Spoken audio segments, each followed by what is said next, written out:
sommes dans le 8e arrondissement de Paris, sur l'avenue Delcassé. Le bâtiment concerné, c'est un immeuble de bureaux. Covivio aujourd'hui est particulièrement sensible sur la décarbonation et la circularité dans les opérations de travaux. Et dans la continuité de nos valeurs, on a décidé de lancer un projet de rénovation énergétique pour ce bâtiment.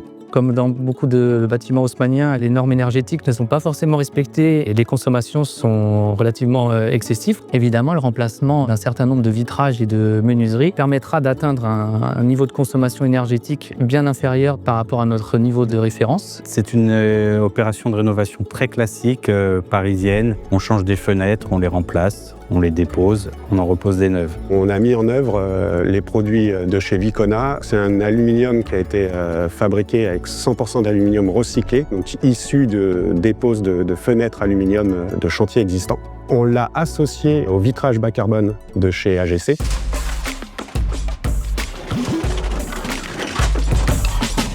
On a vite partagé avec Covivio, comme maîtrise d'ouvrage, une volonté d'être justement un petit peu avant-gardiste sur les notions de circularité, d'exemplarité, de décarbonation maximum.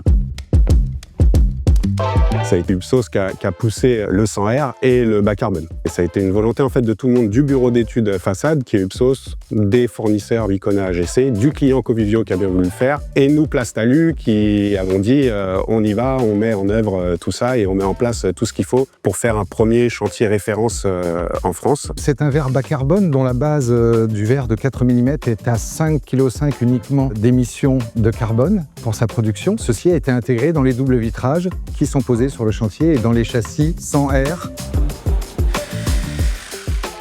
Nous avons convenu donc de récupérer la totalité de la façade. Les deux matériaux sont renvoyés vers des filières de recyclage qui sont certifiées et sur lesquelles on amène une traçabilité. Ce chantier nous a permis de récupérer environ 7 tonnes d'aluminium, ce qui représente à peu près un petit peu plus de 200 fenêtres.